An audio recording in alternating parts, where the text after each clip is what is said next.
Troisième table ronde sur la thématique de l'agriculture et de l'alimentation. Là encore, c'est un sujet majeur et de la transition écologique. Nous allons donner la parole à deux entrepreneurs d'entreprise, un éleveur et un fromager.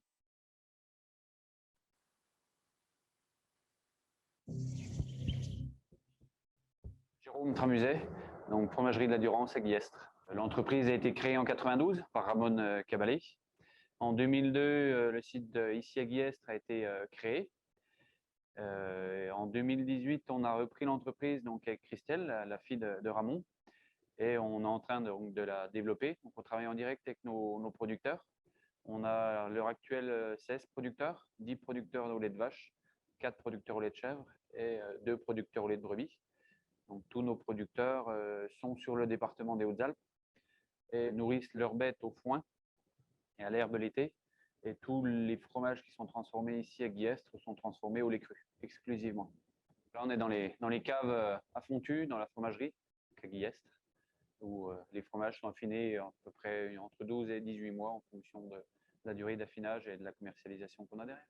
Si on veut arriver à faire perdurer l'agriculture sur le département laitier, perdurer nos entreprises, il faut qu'on arrive à augmenter la qualité de nos produits, augmenter la notoriété de nos produits. Bon, bonjour, je m'appelle Alexandre Lagier. Je suis gérant de la Vieille de la Pitarine, c'est une exploitation agricole qui est située au Rantureau, sur la commune de Saint-André-d'Embrun. Et on produit des vaches laitières avec une cinquantaine de vaches laitières et avec l'élevage de génisses. Donc cette exploitation, elle date de mon grand-père, de mes grands-parents, je pense. Je ne sais pas exactement depuis quand elle vit. Donc mon père s'est installé à la suite de mon grand-père. Moi, je me suis installé en 2004 en GEC avec mon père. Donc, ensuite, mes études au lycée agricole. Et ensuite, ma compagne s'est installée avec nous en 2014. Donc aujourd'hui, on est un GEC à 3 associés. Et tout scellé par la fromagerie de Château-Queyras. Donc c'est une petite coopérative qui nous appartient à 9 producteurs. Et on transforme tout donc à Château-Queyras. Ça fait partie des premières exploitations qui sont parties en bio dans notre département en 98, en production laitière. Donc il y a eu très peu de débouchés. Nous, après, on est parti à la fromagerie de Château-Queyras parce qu'on transformait déjà du lait bio là-haut. Donc notre exploitation n'a pas trop changé comparé à avant parce qu'on avait déjà une race rustique, des pâturages, on ne faisait pas de maïs, on était dans une exploitation qui était assez respectueuse de l'environnement déjà. Donc on n'a pas eu beaucoup de choses à faire pour changer notre mode de fonctionnement. Donc ça a très bien fonctionné. Aujourd'hui, ça fonctionne encore très bien. Je suis le président de l'association du Bleu du Queyras. Donc on est en train de travailler depuis 4 ans et demi sur ce projet-là. Et on est en train de voir pour monter un AOP. Donc c'est très long, il faut entre 8 et 10 ans pour arriver à le monter.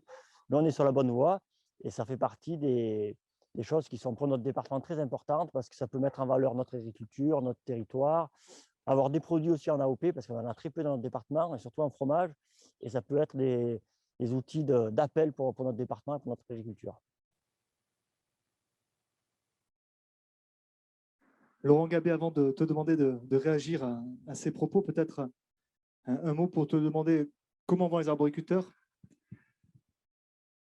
Je ne sais pas si on peut le dire, les arboriculteurs, cette année, sont encore sous le choc, puisque, encore une fois, Dame Nature nous a rappelé qu'elle était la plus forte. On s'est battu pendant des semaines, en vain. Je ne trahirai pas un secret quand je vais dire que la production alpine, aujourd'hui, en pommes, elle a été impactée de 50% environ de ses fruits. Les décalage qualitatif, il est trop tôt pour en parler. Ça, c'est en pommes. En poire, ça a été évoqué tout à l'heure. On n'a plus de production. Toutes les poires sont tombées. Je pense qu'il ne nous reste rien en poire. Alors, le moral, il n'est pas forcément au beau fixe. On s'en relèvera. On s'en est souvent relevé. Mais ça devient très compliqué, et moralement et financièrement, sur nos exploitations. Donc, des coups de gel de plus en plus réguliers, de plus en plus forts. Oui, c'est ça, des coups de gel qui sont de plus en plus réguliers, puisqu'on a vécu 2017 puis 2019 à des niveaux différents, avec des impacts différents en fonction des exploitations. Et là, cette année 2021, qui a été la pire de toutes. Moi, je ne suis pas tout jeune, même si je ne suis pas très vieux, mais c'est quand même la première année que je dois me battre de cette façon-là contre la nature. Ça a été un combat toutes les nuits, et c'est des combats qu'on ne gagne jamais. Quand on se bat contre la nature, on essaie de sauver sa peau. On ne gagne jamais. Et là, je pense sincèrement que je n'ai jamais vécu une année comme celle-là. Peut-être rappeler à ceux qui connaissent mal le milieu de l'arboriculture que c'est une des filières solides de ce département. Le tourisme et l'agriculture, mais dans l'agriculture, l'arboriculture occupe une place à part. Peut-être juste redonner quelques chiffres pour que chacun prenne la mesure de ceux dont on parle. Si on doit donner quelques chiffres, alors je ne les ai pas tous et surtout pas en tête, mais aujourd'hui, la production alpine, c'est à peu près 10% de la production française en pommes. C'est 3500 hectares sur 35 000, grosso modo, hectares en France. Voilà, ça c'est pour la pomme. En poire, je pense qu'on a deux entreprises importantes en poire qui sont situées sur la zone, puisque dans le top 5 des entreprises françaises, on en a deux qui sont quand même sur la zone. Alors, on va te faire réagir sur le grand mouvement qui traverse toute l'agriculture française et les Hautes-Alpes en particulier, sur cette volonté de repositionner les productions sur des gammes à plus forte valeur ajoutée, souvent biologiques, sur d'autres circuits de distribution. Je voudrais peut-être juste, à mon tour, rappeler ce qu'est la filière arboriculture, parce qu'ils vivent des moments très, très difficiles. Ils sont attachés à leur terroir.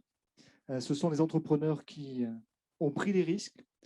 Les arboriculteurs des Hautes-Alpes ont été parmi les premiers à installer les filets par grêle que l'on voit derrière nous, les systèmes d'irrigation anti-gel, des stations de calibrage et de conditionnement. Ils ont été souvent très innovants, ils ont pris les devants, ils sont très attachés à leur territoire. Et peut-être pour que chacun comprenne bien, c'est une comparaison que l'on fait souvent, il y a plusieurs stations de calibrage et de conditionnement qui jalonnent la Haute-Durance. Celle de Laurent Gabet, Superalpes, est installée entre deux départements. Elle compte une trentaine de producteurs. Cette station, et on en compte nombre dans le département des Hautes-Alpes, cette seule station fait plus de chiffre d'affaires que la station de Montgenèvre, exploitation de remontée mécanique. Voilà, ça permet d'avoir quelques points de comparaison pour dire que cette filière est une filière considérable pour le département des Hautes-Alpes. Tu as été parmi les premiers à te saisir de cette question des vergers éco-responsables, des productions biologiques. Qu'est-ce que tu peux nous en dire en écho aux propos de Jérôme et d'Alexandre du fromager et de l'éleveur? Alors, qu'est-ce que je peux en dire? Je peux en dire de façon très simple que les producteurs haut-alpins ont toujours été dans le top 5 des départements qui se sont appropriés, que ce soit les signes de qualité par le label rouge et l'IGP que nous avons, ou à être proche de l'environnement dans lequel ils vivent, mais de l'environnement, pardon, au sens général, avec le bio, qui est une partie importante de la production alpine, ça doit être aujourd'hui près de 20%. Et on était un des premiers départements et précurseurs avec HVE et éco-responsable. Peut-être deux signes de la bonne santé de cette filière agricole, même si elle est frappée par les intempéries, par la prédation, par des cours mondiaux qui parfois dépassent notre entendement. Éric Lyons, le président de la Chambre d'agriculture, qui devait être avec nous aujourd'hui, mais qui a été empêché, dit souvent il y a deux indicateurs qui ne trompent pas. Le premier, c'est la part du bio dans les productions du département des Hautes-Alpes. Pour la deuxième année consécutive, le département des Hautes-Alpes est sur le podium des départements français producteurs de produits bio. Troisième. Il était deuxième l'année dernière, troisième. Autre signe qui ne trompe pas, bien évidemment, nombre d'agriculteurs partent à la retraite. Et bien dans ce département, contrairement à nombre d'autres départements en France, à chaque fois qu'un agriculteur prend sa retraite, un autre s'installe, un jeune, une femme ou un homme. Donc c'est une filière pleine d'avenir. C'est ce qui a conduit, entre autres choses, et au regard des enjeux sur l'agriculture et l'alimentation, le département à se saisir d'une initiative nationale. Patrick Ricou, un mot sur ce que tu viens d'entendre et puis sur le projet alimentaire territorial qui vient d'être labellisé par le ministère de l'Agriculture et de l'Alimentation pour le département des Hautes-Alpes. Oui, tu l'as dit Yvan et Laurent l'a dit, l'arboriculture et toutes les filières agricoles sont éminemment importantes pour notre économie. Mais je crois que ce dont il faut être convaincu, c'est que l'agriculture du département des Hautes-Alpes n'est pas décalée, bien au contraire, par rapport aux attentes aujourd'hui des consommateurs. Il suffit pour ça d'ouvrir les yeux et de voir la montée en puissance des produits en circuit court, des produits locaux, des grandes surfaces qui ouvrent de plus en plus d'espace aux productions locales. C'est un signe. C'est un signe que nos concitoyens attendent ce type de produits pour les consommer au plus possible au quotidien. Mais il ne faut pas se satisfaire de ce nouveau contexte beaucoup plus favorable. Il faut aussi être acteur et savoir l'anticiper. Ça nous demande un travail sur le temps long. Ça nous demande un travail sur la structuration de nos filières. Toutes nos filières ne sont pas au même stade aujourd'hui dans leur structuration, dans leur organisation. Il y a des éléments qui sont des éléments positifs, mais qui sont des éléments conjoncturels. Effectivement, la crise du Covid, la limitation des importations a permis d'avoir des effets positifs sur les cours de l'agneau, sur les cours de la viande. Ce sont des éléments qu'il faut prendre en compte, mais il faut anticiper de manière beaucoup plus profonde cette évolution-là. Et on parlait tout à l'heure des signes officiels de qualité. C'est fondamentalement important pour donner de la lisibilité à nos productions. Mais encore faut-il que nos filières en amont soient suffisamment structurées et organisées pour justement permettre à ces signes officiels de qualité de générer sur notre territoire la valeur ajoutée la plus importante possible. La valeur ajoutée, c'est des produits locaux, transformés localement quand c'est possible, et le plus souvent possible, distribués régionalement selon les volumes, localement et régionalement, distribués à l'international ou sur des marchés beaucoup plus grands lorsqu'on est sur des grandes productions, et typiquement, lorsqu'on parle d'arboriculture, on est dans ces cas de figure, pour que cette valeur ajoutée soit la plus importante et surtout qu'elle soit identifiée, qu'on soit capable de donner l'identité du territoire Hautes-Alpes d'un bout à l'autre de la chaîne. Alors, ce projet alimentaire territorial, c'est un outil. C'est un outil, bien sûr, qui doit nous permettre de mieux valoriser ces productions, de mieux les identifier, de permettre à nos concitoyens aussi, la population, au premier rang desquels la population locale, l'ensemble de nos collèges, de nos groupes scolaires, l'ensemble de nos maisons de retraite, de nos hôpitaux, de s'approprier ces productions locales, parce que les premiers débouchés, ils sont chez nous, hein, ils sont sur notre territoire auprès de nos consommateurs qui sont les Walpins.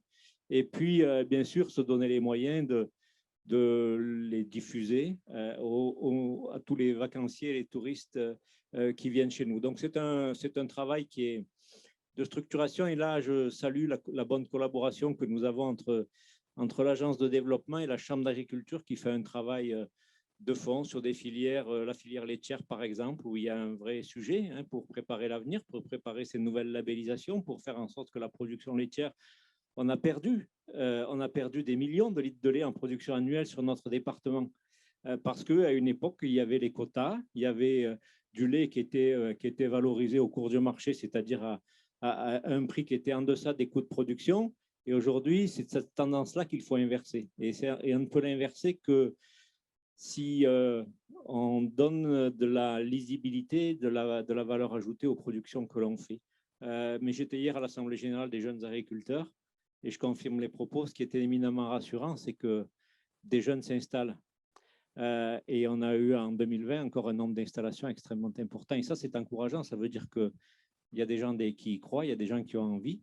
Et puis, on a sur notre département aussi une vraie capacité d'imagination et d'innovation de l'ensemble des acteurs de cette filière-là. Donc, il y a un vrai chantier. Je crois que ce projet alimentaire territorial qui a été voulu par le département, la Chambre d'agriculture, c'est un bel outil qui est aussi un outil fédérateur. Ça doit être ça d'abord, son rôle, qu'il nous fédère et qu'il nous fasse tirer dans le même sens. Et puis qu'il soit aussi une passerelle entre les productions locales et les Walpins, parce que les Walpins, il faut encore qu'ils s'approprient plus qu'ils ne le font aujourd'hui, ce qu'on est capable de faire dans notre département.